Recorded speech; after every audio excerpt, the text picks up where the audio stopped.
Missiles fly, Bitcoin steady. A year ago, Israeli Prime Minister Benjamin Netanyahu stood confidently at the UN General Assembly, celebrating what appeared to be growing peace in the Middle East. However, today, the landscape looks drastically different. The ongoing war in Gaza is nearing its one-year mark, but the conflict has expanded beyond the region. With Iran now involved, tensions between Israel and Hezbollah have sharply escalated, raising fears of a broader regional war. A major turning point occurred on September 27, when Hezbollah's leader, Hassan Nasrallah, was reportedly killed in an Israeli airstrike.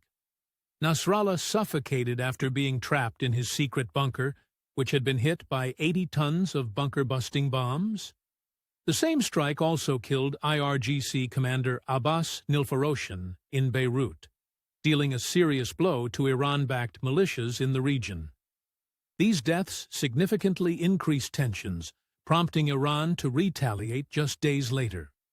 On October 1, Iran launched a large-scale missile attack on Israel, firing approximately 180 missiles, an escalation even more intense than the April barrage.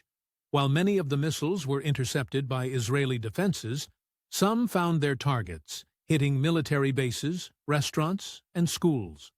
Iran's Islamic Revolutionary Guard Corps claimed a 90% success rate for their strikes, which included the use of hypersonic missiles. Amid these escalating hostilities, one might expect markets to react as they have in the past. Yet, the recent dynamics tell a different story. The assassination of Hamas leader Ismail Haniyeh in July sent shockwaves through both traditional markets and the cryptocurrency space, with Bitcoin BTC minus 0.24%, Bitcoin tumbling in response. However, despite the heightened tension after Nasrallah's death and Iran's missile attacks, the crypto markets, particularly Bitcoin, have defied the usual pattern of panic selling during the conflict. So, why did the markets react so sharply in April and August, but seem resilient to this latest flare-up? Let's dive deeper into what has changed and what this could mean going forward.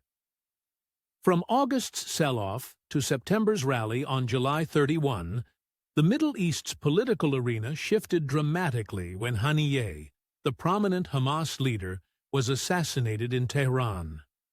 Haniyeh had been a major figure in Hamas since its early days in 1987. He'd even served as the Prime Minister of the Palestinian Authority and was the highest-ranking Hamas leader to be killed since the Israel-Hamas war began. His death struck a heavy blow to the Palestinian militant group and sent tensions soaring across the region. As the news hit, markets reacted instantly. Bitcoin, which had been sitting at around $66,500, took a sharp nosedive, losing almost 10% of its value in just a few days. By August 4, it had dropped to $60,500. Global stock markets didn't fare much better. Between July 31 and August 4, the Nasdaq tumbled from 17,600 to 16,200 points, a brutal 8% decline. The S&P 500 followed suit, dropping from 5,500 to 5,150, around 6.5%. Investors were rattled.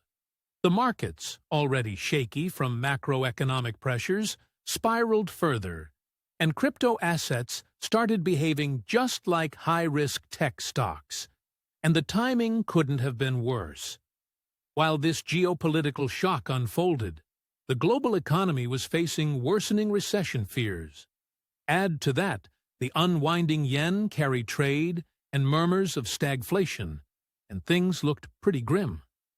Then came August 5, now known as Crypto Black Monday. Major crypto assets took another beating.